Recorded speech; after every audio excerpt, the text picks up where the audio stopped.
And we live, baby. Hello, everyone, and welcome to another episode of the Pearl Tips Talk Show. We were having technical difficulties, but we are here. Just going to go in and check those. Thank you for joining us. This is a talk show where we talk about, we're good, where we talk about mental health, relationships, and life. I don't know if you guys caught the episode that occurred. Shout out to John Poe. That was great. Thank you, great John. That was amazing. We are going, this is our bonus episode, so you guys get a double feature of us, and joined by my amazing husband. So I'm just sharing the link real quick on Facebook. And right. Before we get started, this is something that I always like to do. I always like to pray before we start. I feel like it kind of gives the show a good vibe, and I also want to pray for you, the viewers that are out there, and for our country and our situation. So we just want to pray for peace and healing and all the goodness and blessings. So now that I'm joined here with my babe, do you want to pray or do you want me to pray? You got it, so sure. Okay. All right. If you feel free to join us, if not, you can meet us and come right back. Okay, let's pray. Heavenly Father, thank you for the peace that you've given to us, and thank you for the opportunity to be here today. I pray for all the couples and all the people that are in relationships right now, Lord. You know that relationships are struggling, so I just pray for healing and restoration and peace in the home and in relationships, Lord, so that, Lord, I pray that this show reaches somebody, even if it's just me or just us, Lord. I thank you for the opportunity to be here. I pray that you would just give me peace and calm, and I pray that I'll be able to communicate effectively. Thank you for loving us just in spite of everything that we do. I really appreciate it, and I love you. And thank you for being a good God. In your holy name I pray. Amen. Amen. Amen. So, hi. Loving a spouse with bipolar disorder. Yes. A little bit of my story. In 2014, I was diagnosed.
Okay. Back again. Hopefully that issue. Give me just a sec. I want to give us a second. I apologize. You can go ahead and tell your story. I'm going to be the technical guy in the background. He's the producer, by the way. The behind the scenes guys that don't see. He's amazing at it. So my story. I was diagnosed in 2014, and I was figuring out medication, what worked best for me, different types of coping skills, different therapists, different walk in my life, all these different things to try to figure out how to manage the symptoms of bipolar. and a weight gain from the medications that I was taking. And I was also diagnosed with depression. And that struggle, and just figuring out who I was outside of my bipolar disorder, and also professionally and relationally in relationships. And it was hard to explain it to my family, because I'm from Trinidad, big up to all the Trinbagonians out there. Hey, I see you there. Very proud, very, very proud Trinbagonian. But all of them are. but Sorry, I threw you off. it was tough. And so we didn't really know what bipolar was, or mental health, real mental health was at that point. And so I may have been diagnosed when I was 16, but we weren't sure. And with the stress of life and grad school and internships, and taking care of helping to take care of my family, I had my first episode. And 2014 was when I was officially diagnosed. And yeah, so fast forward to many, many years of changing medication, finding a rhythm, and starting out this is something I'm very proud of. I started out 800 milligrams of one type of medication, and I was able to get off of antidepressants, and I'm down to 50 milligrams. And I'm really proud of that, because it's possible. She's down to 50 milligrams, one pill. One pill. And yes. It is possible. And I felt like for me, working with a therapist for me worked wonders. And just finding out my own rhythm and how to use bipolar disorder as a superpower. I'm still working on that. I'm not going to lie. Every day is different and new, and struggles are new. But it's easier to manage now. Yeah. Because you've seen me at my worst. I was going to say, throughout that journey, it's easy to not remember the stresses that are normal in life that will make people normally feel depressed, or normally feel anxiety, or normally feel some type of way about life in general at those points in times, like not having a job for a little while, or moving to a new state by yourself, which has also happened, experiencing real winter by yourself for the first time, like freezing pipes and stuff, like, and being a Trinidadian girl in Florida raised, and that snow, what is that? So, and also in between all that, the different doctors are telling you different things, because honestly, it's a science. So what might work for one person might not work for another person, and vice versa. So they're trying to figure out the best way to treat their patients. So it's kind of hard. I do think being willing to change up your circumstances, and being willing to change your doctor and or your prescription.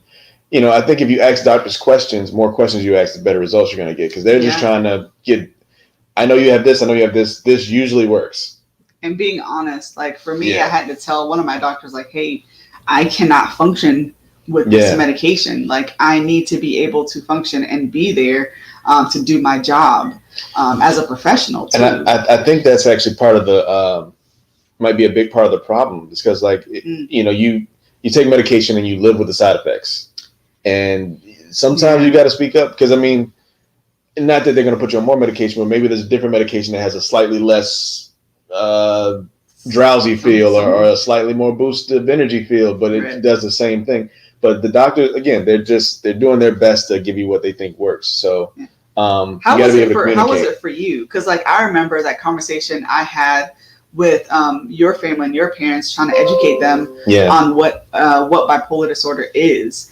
And I remember some of your family members were a little bit uncomfortable because they didn't really know about it. And I was asked the question, well, do you become violent, or like, is my son going to be okay? I think that's a misconception. Yeah. Everybody's different. Everybody's episode different. is unique, and it's just different. I think for me,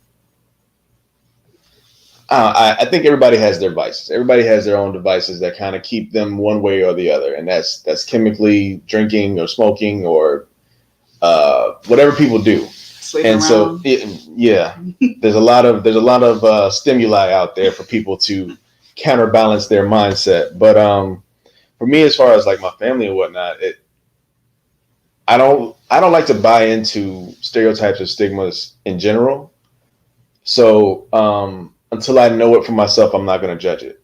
And so getting to know you, having that diagnosis and seeing what you go through, sometimes it's just stress. Like it can't be, it's not all this diagnosis you have. Sometimes you just be stressed out. Normal people get stressed out. I mean, and what do you call normal nowadays? So, I got to see it and learn about it myself and see, what can trigger you, what can go that way if you don't take your medication. If you do take your medications, I've seen you off your medication and be fine just as well. Nah. But also, but I've seen you. You weren't in my head. but I've seen you take the wrong medication and be even worse. So again, talk to your doctor. But as far as the relationship goes, it's I have to know you first. I can't know the bipolar until I know you. So when I see that maybe something's either elevated or down some way, I know it's a chemical thing and not we're having an argument about why this penny's face up. Like it's not really about anything. It's maybe something that's chemically wrong, and really that's what it is. It's not like people that are bipolar have been diagnosed are like bad they're not trying to make be you angry or trying to be a certain way. That's not. It's more of a I found it interesting when you had some episodes that you were more afraid of knowing that you're having an episode than the actual feeling of having an episode. Like I think the best way to describe it is when I am in a psychotic episode, it's like that scene of Get Out where the main character is like he's sitting in front of the TV. He's sitting in front of the lady and she's just turning her tea like it's just tinging and he's literally like falling into like the abyss. Like he's seeing himself fall. And that's what I mean. Like you see yourself having this moment and you can't stop. Like and that's the frustrating part. Because like as a therapist, like what to say, how to bring someone down, like how to do it. But when your mind doesn't allow you to function properly, that's the frustrating part. It's really frustrating. And see, at the same time though, and I don't pay much attention because I don't want to give it that much infamy over your life. You haven't had an episode in like half 5. I don't know how long, but again, this was a trial and error thing where you had to figure out what works for you, what doesn't work for you. Yeah. And I think like from my perspective, I feel like when I really started getting a consistent therapist, and like really like digging deep into some situations that happened in my life, my symptoms started to get better. Yeah, you got to do it, and I think that's a big part of it too. If you don't, and this is for anybody, this is not even for the body. If you have trauma and or something that you haven't dealt with in your life, something that's happened to you, something that's happened around you, something that has influenced your life in a certain way, you have to process that stuff.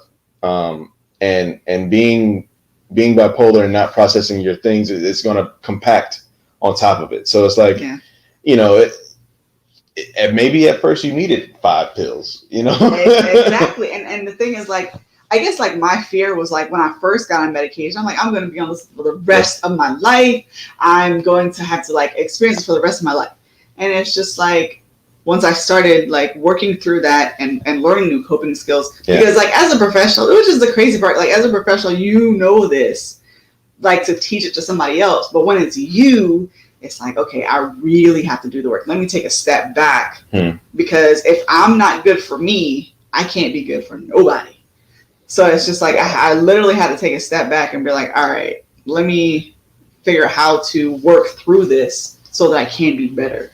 And when I think, what? But I was just thinking, so when I grew up, when I was growing up, I always heard voices in my head, and these were like my best friends to me, because I thought this was normal, to hear voices. And so when I took the medication, the voices stopped, and I was just like, man, like no one's talking up there, like no one's laughing, no one. You missed your homies? I really did. Like I had a little stint of like sadness because they're not there anymore. But because those voices weren't there anymore, I was able to like focus more on the task at hand, because I was just like all over the place trying to like do everything, because like, oh, this is funny, I should write this, or I should write this story, or paint this picture, or like do this. And it's just like, man, it's hard. And it was draining. It was mentally and physically draining. But I'm doing better now. You're doing much better. Yeah. And you have to define better, though. I'm gonna be honest. So, because like you would have moments where you would be like having these great explosion of ideas and thoughts, and some people would call that genius, and others would call it bipolar. So I struggle with that a little bit, but it has to be comfortable for you, right? I think so bipolar disorder, there's so many different, it's on a spectrum, and it's such a broad spectrum, that there's bipolar 1 and there's bipolar 2 disorder. Those are like the main ones. But then there's like in between, like hypomania, or like all these things in between the disorder. So with me personally, I was diagnosed with bipolar 1 disorder. Okay. So that meant that I had the hypomania, the up and down, and that can lead to psychotic features. And I did have bouts of depression, yes, but it wasn't as much with bipolar 2. I hope I'm saying this right. I feel like I need to open my DSM. So DSM-5, by the way, side note, is the Bible to diagnose mental health disorder. It's really big. This is what doctors and therapists and them use to diagnose. So with bipolar 2 disorder, you have like, it's the up and down, yes, but you also have the depression side. The depression symptoms can last longer. I really hope I'm saying this. If not, I'm gonna put it in the description so you guys can figure it out. But yeah, for me, it was just like, I struggle with that because the impulsivity, I had to do. If I didn't do it, then my mind is going to keep replaying to the point where it's just like, okay, like I need to stop and do it right now, because if I don't. But see, that seems to me like, I mean, I didn't answer your question. No, you good. I'm thinking about anxiety just in general, though. Like, I'm feeling anxious about doing something that comes to your mind, and you're busy doing something else. To me, that's more of a normal. I don't want to say normal, but like it could happen to anyone. That is true, and you're absolutely right. The only difference is like for bipolar disorder, if it impedes on your everyday function, okay, that to me that's like my main gauge. If like I am having voices in my head and I can't focus on the conversation, I can't focus in school, I can't focus on my job, I can't I'm trying to fight these voices, physically harming someone or myself. Right. Like that is the gauge that you should use. A suggestion that you should use. If it infringes on your everyday activities to the point where you cannot function and complete your task, that's the big issue. And that was the issue that I was having when I was not on medication. I would do my task, but it wasn't like up to par that I knew that I could have done. So you were just like rushing through things. Oh yeah, like rushing through things. I think I'm doing them right, but not necessarily doing them right, because my brain is telling me, oh, it's done, you're good.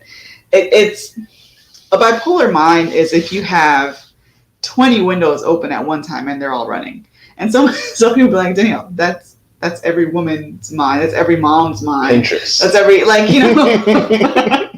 like, am I bipolar? And it's just like, talk to your doctor. To be honest, and it might not be bipolar disorder, but you might just need to just find some time to like. Well, if it's disrupting your normal life, like that's where you. Yeah. I have a question for you though. Oh gosh.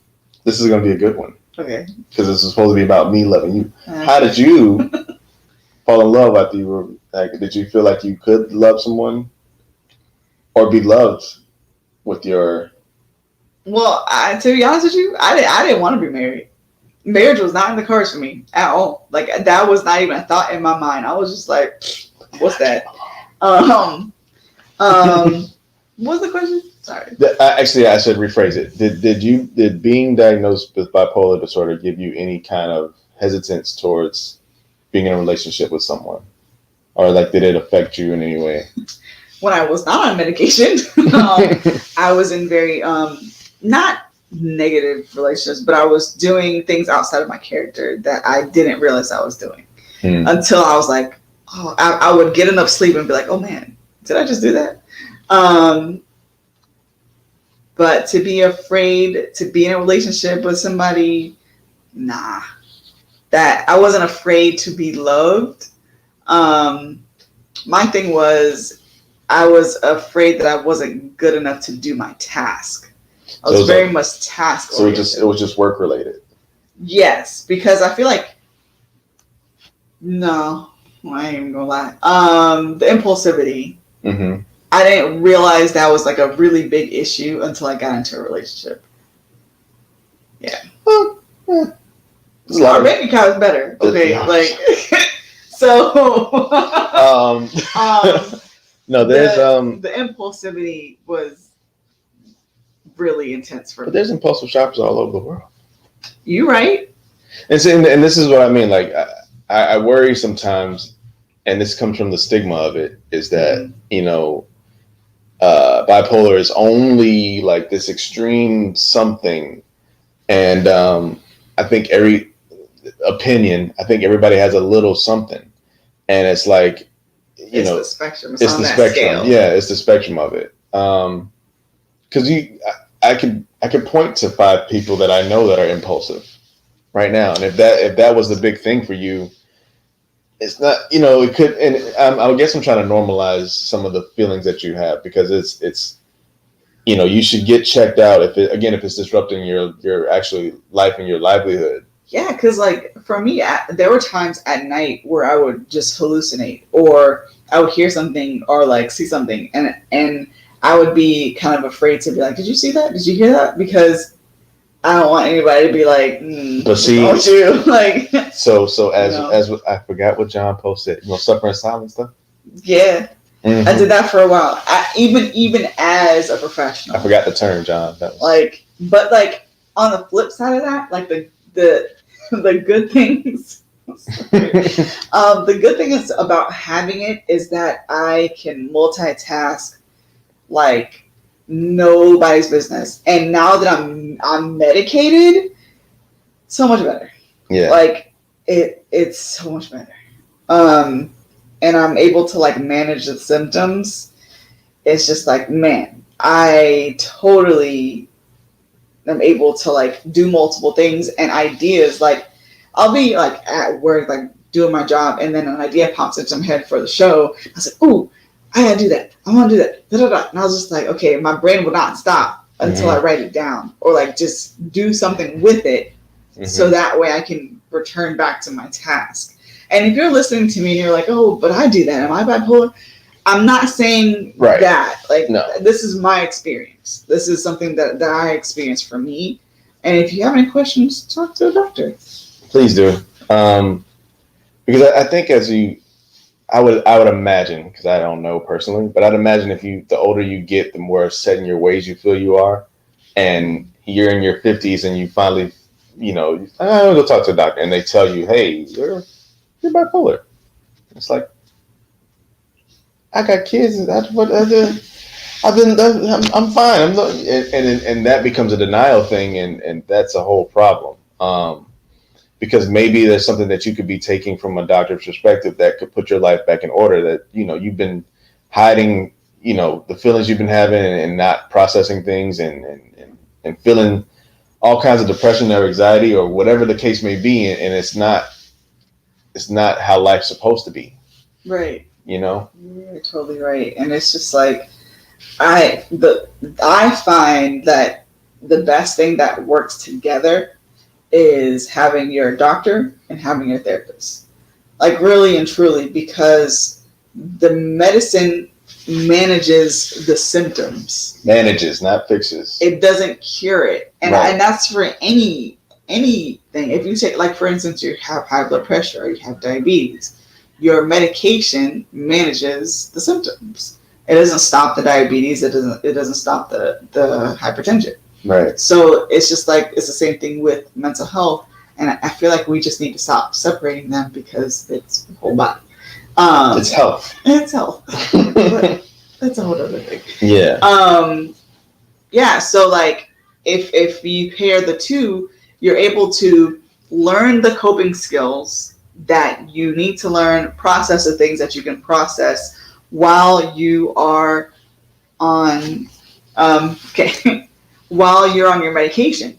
So the medication is managing the symptoms, the impulsivity, the racing thoughts, the hallucinations or anything like that. It's managing those symptoms, so you can process the feelings and process maybe some trauma or just learn coping skills. It like focuses you in so you can work through those things. Yeah, and be, I don't want to say more normal, but get rid of those distracting things. It's really what it is. It's like, I mean, while you were in between your medication, it was kind of weird because sometimes you'd be like all the way high and then sometimes all the way low. And it's like, I had to try to find, where it was that you actually sat good. And it's like, okay, well, I see that you took this, but you didn't take this, but you did take this, and you took this at this time. She took that at this time. It's kind of figure out. How did that feel for you? Because it's like,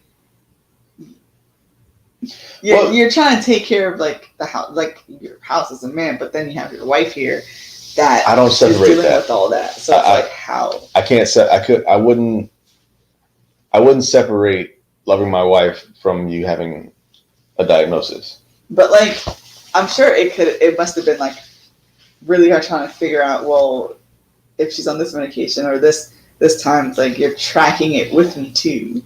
And see, but I think that's part of it. What if I left you alone to do it? You're just by yourself. See, and not that you can't do it by yourself, but it would probably would have taken long. It's an encouraging thing to know that I'm with you. You know what I'm saying? And main message for me from this episode, or is loving somebody, good or bad, is part of the process of being in love. You know what I'm saying? So regardless of what it was, babe, I'm here, ride or die, bad boys for life. But it wasn't. It's only challenging if you get frustrated with it. Like if I can only push you so far to do what you have to do for yourself. I'm not gonna. But that's how we communicate. I'm not gonna pull you by your teeth to do what you need to do. And if something is affecting you, you have to speak up. I don't know how you feel. Right. You have to be able to. And maybe that's part of it too. Is like I'm glad I was able to be a comfortable enough space for you to be able to say, sometimes when we're out, like, hey, babe, I'm sleepy, I'm done. And for me, it's like, okay, it's a wrap. We need to go, because I don't want you to be inconvenienced or feel like you're alone in the process of figuring this whole thing out. So I don't know. Maybe I love different. I don't know. I just, it's easy. It's easy. Just pay attention. Yeah. Because like there were times where I was still new and trying to figure out the medication, because I also liked being manic, like being on the go and like just not having a real care in the world. I kind of like that because that helped me get things done. I was moving too fast. My creativity was flowing like crazy.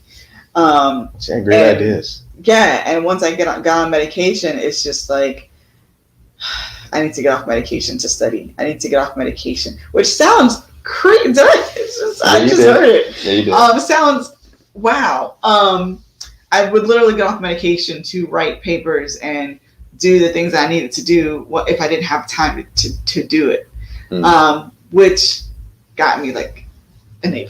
But anyway, I said all that to say this because I would get annoyed when people would be like, "Do you take your medicine? Do you take your medicine?" Right. And it's just like, how did you deal with me? Because I realized early enough that would be annoying as heck. Like I didn't want to. It's more like I would give you like, "Hey, you know," versus take your medication, take your medication, take your medication. Like that. It makes you feel alone again. I would think. Like I don't want you to feel that way. That was tough. It was tough.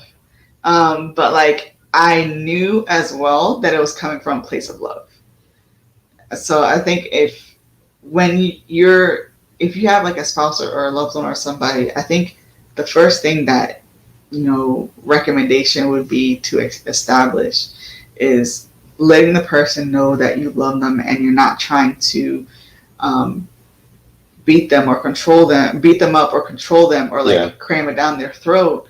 But you also have to take into perspective that the bipolar person literally does not have the capacity to see that what they're doing is negative at that point in time, because I've done some pretty questionable things when I wasn't diagnosed or on medication.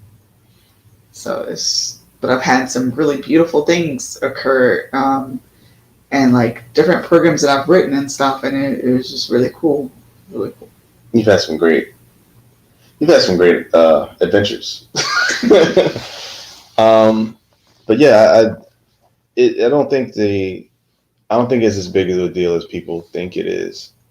To love somebody with a diagnosis of any sort. It has to start with loving the person. So she has bipolar. She is not bipolar. It's that's why I try to like when I say it, because when I first was diagnosed, I was like, yeah, I'm bipolar. And it's kind of like, okay, it's a shame because now people are going to see me differently. Professionals are going to see me differently, and that's frustrating. Because even doing this, I was just like, man, I don't know if I should talk about this or put this out there. I don't want to shame my family, but it was just like we get to change the world. Yeah, like somebody needs to know that bipolar disorder is not the end all be all. Yes. And it doesn't define you. Right. Your diagnosis doesn't define you. So now I say, instead of saying I'm bipolar, I say I'm diagnosed with bipolar disorder. Right. So sometimes like I miss it, but I have to catch myself. So I try really hard to catch myself so that language is powerful. Language is powerful. Yeah. And I like what you said, because when you said before, it kind of made me think you're loving the person. Mm-hmm. If you have a baby, like you don't want to change that diaper. That's gross. Right. But you have to remember who is in the diaper. Right. Because the diaper's not the baby. No. They're just coexisting at that moment, Yeah. That's pretty cool. But what were some of the challenges that you had on your end, like seeing me go through episodes? I only worried about you judging yourself. Mm-hmm. Like that was my biggest concern, is that I guess the scariest thing for me was the scariest thing for you is like when you were having episodes, knowing you having an episode puts you in so much fear. Like that used to bother me, because I just want you to know, like, I'm still here. Like you don't have to, like, you're not alone. I want you to know that regardless of that wall that you're seeing. Okay, here we go. Okay, sorry. But no, I guess the biggest thing for me again was, I mean, I'm glad and I'm blessed to have the ability to move around like I want to. As far as like my job and my profession, my career, and what I'm working on. So I was never too far away from you to where I couldn't, if you were having a moment, I want to be there with you. Because I don't want you to ever feel alone. Like this is our marriage. It's not about the diagnosis. And I think like the best things that you could have done, because like in those moments you don't know what to say. Yeah. And there's not a right answer. There's never a right answer. Man. Just like your presence being there and helping me not feel judged. Yeah. Was really big, because like if a person's going through an episode or going through just trying to manage their symptoms, you don't want to feel judged. And I think for me the best thing was trying to bring logic to my thinking, because like when you're like talking to someone and you're like, wait, you want to go do what? It's like it's kind of like talking to a teenager. Like when you talk to them, you want to be like logic. Well, did that make sense? Don't say that. I'm not saying say that to a person that's going through an episode with bipolar, because it's just like, what? It's insulting. Yeah, you don't want to degrade the person. Yeah. Not anyone. That doesn't help. Anyone. It doesn't help the situation. But you just want to like ask them questions, like, okay, well, what does that look like for you? Like, what? Be a detective. I remember one night. I think you were in between switching medications at this point in time, but you were having an episode. It was kind of late night, but you had woke up, like it was maybe 1 or 2 in the morning, but you woke up and couldn't sleep, and you wanted to talk. You had a lot of things to say. And by the end of our conversation, you said you just needed some, what I understood out of all of it was that you just needed some fresh air.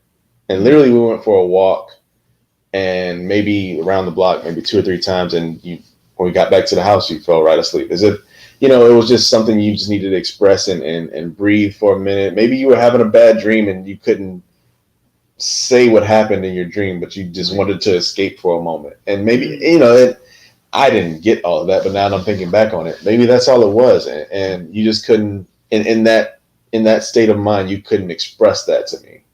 It may have just been something important you wanted to tell me, and just we had to be outside for me to understand. I don't know. Yeah. But it can be very difficult loving someone with bipolar disorder, because of the constant fluctuations in moods and thoughts and stuff. And I think you just got to be there. I think you just got to be there. In any relationship, there's going to be something that bothers you about everyone, friends, relations, family. Something bothers you about something. Everybody has something. But if I'm choosing to love someone, I take them as they are. I'm not gonna, but that's a different conversation to me, Well, take them as they are, yes, but it's like everyone can, as long as you're safe. Yeah. If you're don't put yourself in any jeopardy. If you're feeling uncomfortable or you feel like you're being abused, it's not worth any relationship. Right. But I think like everyone can be, I don't want to say better, but they can be the best that they can be in their own right. Right. And I think that if we encourage someone to just be who they are and be the best versions of themselves, right, that they see, because we are the masters of ourselves. Mm-hmm. And I feel like we give that up sometimes. You give that up a lot to people's opinions, to societal pressures, what we were taught as a child, the church. It's hard to be who you want to be if everybody's telling you who you are. Like, how do you become yourself if everyone's telling you who you are? Like, give yourself, like, what do you think? And so being your best self, even with the diagnosis of bipolar disorder, what does that look like? Not what people are going to tell you what it looks like, because right, they'll say you're crazy, you're this, you cut people in their sleep. I don't know, like, and it's what you define it as and what you take from it and how you deal with it, how you cope with it, and how you move forward. Because I think like there are a lot of people out there that may be bipolar but are not medicated, and they just found a way to cope and maneuver through life. There's a lot of people like that. Medication it's not, you don't have to take it. Like it is a choice. I recommend it. Yeah. My personal goal is to be off of medication completely. That is my personal goal. And she's on the way. And I am on my way. But that doesn't stop me learning new tools as in how to manage it better, or how to just move through life with it. Yeah. And I'm sure there's going to be times in my life where I probably might need to go back on for a little while, but my main goal is to just be off it. I just had deja vu. Wow. So when we did this episode 5 years from now, and you were off medication, and we were celebrating. Who knows? Okay.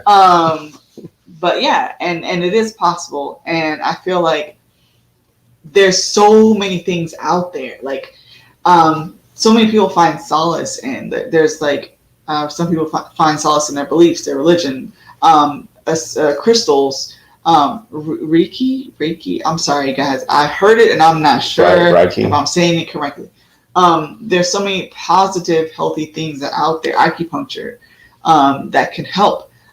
For me personally, to help manage my symptoms, it was essential oils and chiropractor, and I went to acupuncture for a little while, and I'm still doing therapy. I never stopped that. But those and yoga, those are the things that helped me, and I hope that they can also help you in some way. And you don't have to have bipolar to do those things. Like you can. I was just gonna say I meditate daily, and that's and that might be just to help my mental state in whatever day I'm dealing with. I do that so that I can prepare myself for the day. Not that I need to do. It's what helps me. And if I didn't, maybe things would be different, and I'd feel some type of way, and maybe my anxiety would be up, but then that's normal again. And is it bipolar? But if it was affecting me to the point where I can't function now, I need to seek some help. Right. I need to seek some help and be okay with seeking help. That's so important. Proud of you. But I do have a question for you. How did you know that you would be able to marry me knowing that I was bipolar? That's a stacked question. My simple answer is not going to be intriguing at all. I love you. I knew that I loved you. It wasn't. Again, you were not. To me, you were not bipolar. You were a person diagnosed with bipolar disorder, and so it wasn't like you were this toxic thing or whatever. Were you like kind of like scared in any way because of the like not knowing? I've been through worse. No, the not knowing is a little intimidating, but I'm not afraid of a lot of things. So again, it's just hard. It's kind of difficult. My answer wouldn't be. I've done a lot of stuff in life, so marrying you was not a hard choice. Sorry. That's why I said yes. Okay. But yeah, I think like we covered a lot, but thank you all for tuning in and for watching. But really and truly, like the bottom line is just being loving and kind and compassionate. Because again, the person who is experiencing the symptoms of bipolar disorder, they are not aware. And they're confused themselves. And they may not be able to communicate their feelings or see that it's wrong. Maybe it's just normal for them. And I think like loving them is the most important thing that you can do. And just encouraging them. They'll say you have to go to therapy. You have to go you have to. Just make suggestions and just try to support them the best way that you can.